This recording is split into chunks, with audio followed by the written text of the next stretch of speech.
Dear colleague, welcome to this lecture on how to review a scientific paper intended for those that have just started their careers as peer reviewers. This was written by Marwan Haris, reviewed by Johanna Philipsson, and edited and read by me, Patrick Blomstedt. The peer review was first introduced in Ethics of the Physician by the 9th century Arab physician Ishaq ibn Ali al-Rahawi, but the father of modern scientific peer review was Henry Oldenburg, who in the 17th century introduced this in the Philosophical Transactions of the Royal Society in London, and it is now the established practice in scholarly publications. After the authors of a scientific manuscript have submitted this to a scientific journal, 2 to 3 or sometimes more peers, that is, persons deemed to roughly be of an equal standing and knowledge as the authors, are chosen by the editor to review the manuscript, while the peers are sometimes also called reviewers or referees. And these will most often remain anonymous to the authors of the manuscript, performing a blinded review. This process aims to maintain the integrity and quality of academic and scientific publications by asserting that the submitted paper holds good standards and quality of science and ethics and adequate references to previous work, and provides discoveries or knowledge in such a way that the findings can be considered rigorous, novel, or important, and credible, and are amenable to be reproduced by other researchers using the same or similar methods. Hence, a peer review of a scientific publication is a condition sine qua non for this publication to appear on research platforms such as PubMed. As such, it is most important work that should be taken very seriously by anybody accepting to act as a referee for a paper. It is indeed an honor and a privilege to be asked by an editor to review a submitted manuscript. This means that the editor holds the reviewer in great esteem and will take his or her comments in consideration when deciding upon acceptance or not of a submitted paper. The reviewer who accepts to review a paper will then spend often a long non-paid, benevolent time to scrutinize the paper and try to provide comments and suggestions to the authors with the main aim to try to improve the paper. And before accepting or not to review, look yourself in the mirror and ask yourself the following questions. Am I really a peer? Meaning, am I expert enough in the specific field of that manuscript so I can evaluate it properly concerning its quality, validity, originality, and importance to the field? Do I have any serious conflict of interest with any of the authors? Do I have the time to provide a well-researched comprehensive review within the span of the allocated time? And if you accept to review the paper, then keep the time, in order not to let the author sweat for longer than necessary. If you don't have the expertise or the time, then politely decline the invitation.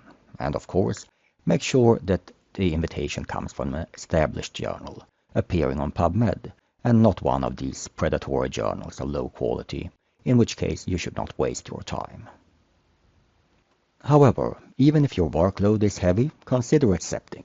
One seldom scrutinizes a paper in such detail as when reviewing one, and it is a great learning opportunity that will indeed improve your knowledge and promote your own growth and self-confidence as a scientific writer. Further, our system is based on peer review, and it is thus necessary that we all contribute as reviewers if we want our own manuscripts to be reviewed. So, if you don't have any issues, accept the assignment and download the paper. Start by remembering that you are anonymous to the authors, and you should not abuse this anonymity to denigrate their work, however bad it may be, and strive to keep a civilized and sensible tone in your comments on the paper. But before making any comments or diving into the details, read the whole paper to get a general idea. Then continue with the different sections and write your comments at the same time, and it might here be a good idea to follow a list, so you don't forget anything of importance, thus to perform a structured review. Already by reading the names and affiliations of the authors, you can recognize so-called big shots or big centers. And the bigger the shots and/or the centers, the more you should try to disregard this information and try to do an as honest and meticulous review as for any other paper, and do not let authorship affect your review. Evaluate the information in the introduction that should give a background for the study and end by providing a clear and precise aim and rationale for the study at hand. This is because the results and conclusions should answer the stated aim. Regarding material and methods, evaluate the details of the material, and often material means patients in clinical studies. Regarding age, gender, duration of disease, symptoms, medication, etc., and see if some relevant information is missing. Evaluate the details of the method used and whether the information given would allow you or others to reproduce this study and perhaps its findings. In other words, is the methodology well described and versatile, or only possible to do in the author's own center? Is it new or well known, and presented with adequate references? And if it is a paper on surgery, then the surgical procedure should of course be described in sufficient detail. When we come to the results, the first question is, are the results complete and in line with the method used to provide these results? And do the results answer the stated aims of the study?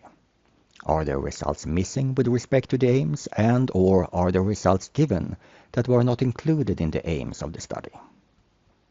If the results are only given in tables and figures, then you might recommend the authors to summarize the main findings in plain text, not only refer to table 1, 2, or 3, or figure 1 or 2. Then scrutinize the data in the tables to see if they make sense, and to verify that sufficient information is provided in the headings of the tables, and that the abbreviations are spelled out. Then scrutinize the figures, including radiological or MRI figures, to see if what is said in the legend concords with what you see on that figure. Sometimes MRI data are given without providing any MRI images, enabling the reader to verify the veracity of the data claimed in the text, in which case you can recommend the authors to include the relevant MRI figure. Finally, try to see if there are statements that are not truly results but discussions of those results, in which case you should recommend the authors to remove them and place them in the discussion in the subsequent revision. And this brings us to the discussion. Here, evaluate if the authors summarize adequately the main findings of their whole study and discuss it comprehensively. Do they refer appropriately to the literature? Do they discard important relevant papers pertinent to their topic? Do the authors discuss the relevance and significance of their paper to the field and its validity? Do they argue with references that are contradictory to their claims and try to provide arguments in favor of their findings? Or do they only quote positive references supporting their findings? Is there a lot of repetition with what had been written in the introduction? Is the discussion too wordy or discusses irrelevant issues? Do the authors acknowledge limitations of their study and how to overcome them? And do they outline in which way these limitations can or cannot disqualify their findings as being universal? And we then come to the conclusions. Are these well balanced, succinct, and valid? Are the authors overstretching the conclusions, or is there a spin such that the conclusion do not really align with the findings? This is far from unusual. For example, a method and results show that the method used results in more complications than usual, yet the conclusion can state, our finding confirm that the method is efficient and safe. Are there future perspectives stated here for further research? Most often authors anticipate and protect themselves by stating further research is needed, without stating why it is needed. Are the results not clear? Is the material too small? Are the statistics weak? What is needed more to a certain validity? A randomized blinded study? Something else? It would be good to state what is needed to further confirm the results and conclusions. Regarding the references, it is important to check that the listed references are also quoted in the text and that the authors refer adequately to those references. Also, are the references complete with fully spelled publication data, and are they arranged according to the journal style? Are there important references missing or references that are irrelevant to the matter at hand? After this, it is time to reread the abstract and verify that it contains the aims of the study and the most relevant findings and really summarizes the paper and does not contradict the conclusions. Are the keywords relevant, or are there relevant words missing? And remember that any supplementary material is also part of the submission and should be properly reviewed in the same manner as the rest of the material. There are also other issues which you should keep in mind, and now ask yourself if there is plagiarism, or have big parts of the manuscript already been published before elsewhere. Even though the authors should declare that they are abiding by ethical standards during their submission process, the reviewer is entitled to raise this issue if he or she considers the experiment doubtful from an ethical point of view. Do you find reasons to suspect ghostwriting? Sometimes employees from industry write a paper for authors, and the employees are either co-authors on that paper or thanked or acknowledged, but in rare cases not mentioned at all, which of course should be brought to the attention of the editor. Make also sure that any funding from the industry is clearly acknowledged. Is there a general sloppiness, such as too many typos or other mistakes?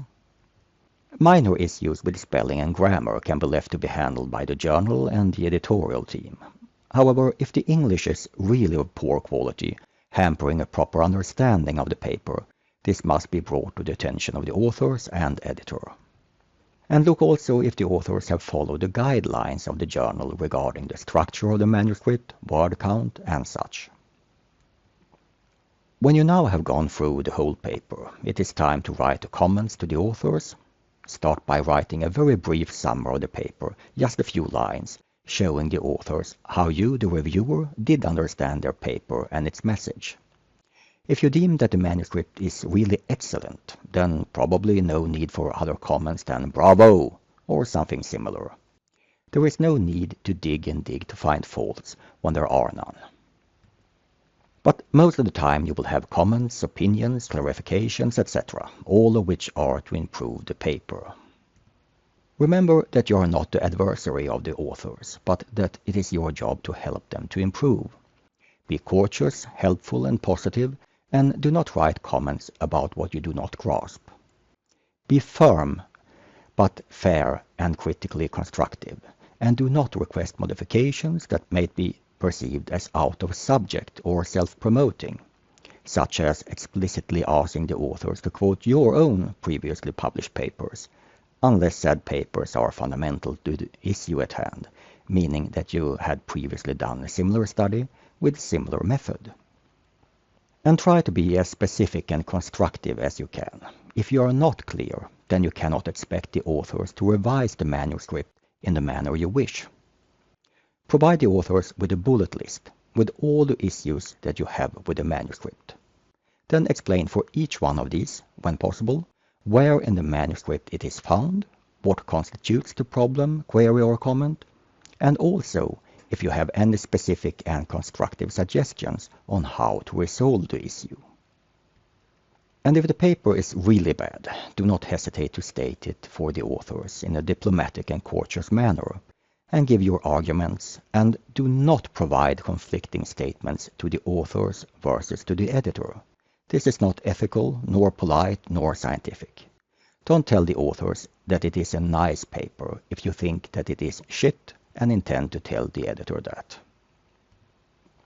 Unfortunately, some papers are very poor and have so many issues that if you were to provide a detailed constructive critique, then the comments would be longer than the manuscript.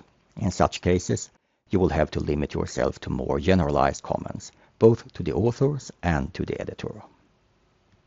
The comments to the editor should be succinct and to the point. An extremely brief summary of the paper and your gross opinion about it and whether it is 100% okay or needs minor or major revisions. And you should do your own judgment about what is major and what is minor revision. Instead of repeating every detail, you can ask the editor to kindly read your comments to the authors. You can, and even should be, more direct and less diplomatic in your comments to the editor, but never state comments to the editor that contradict what was written to the authors. And of course, you should provide your opinion on whether the paper, with or without revisions, should be published. Most often, you will then be sent an email by the editor containing his or her decision on the manuscript, acceptance, revision, or rejection, and containing also your own review as well as the reviews provided by the other anonymous reviewers. And here it is of great interest to read what other reviewers have written and compare with your own review. If the paper is rejected, then that is the end of it for your part, and the same is of course the case if the paper would be accepted without revisions. If the editor's decision is to re-review after revision, then you have to read first the author's detailed answers to your queries and other reviewers' queries, and see if they make sense and see if they have either implemented your suggestions in the new text, or if not, if they have provided a documented, solid rebuttal to your opinion, in which case be humble and recognize that your comment was unfounded and allow publication in your comments to the editor. In summary, a published paper is important for the integrity of science, important for the journal, very important to the authors who want to advance in their career, obtain grants, obtain promotion, include in their ongoing PhD, and for their self-esteem. The review process places tremendous responsibility on the reviewers, and it should take the time it needs from them to provide a good review, similar to what they themselves wish for when they themselves submit their own manuscript for publication. As a reviewer, you should abide by the saying, "Do to others what you wish for others to do to you." And remember that you will find 250 more lectures at the Sclerotactic Academy at sclerotactic.org, including lectures on moderation, writing, presentations, and such. And with that, we wish you good luck in your new career as an expert reviewer. Thank you for your attention.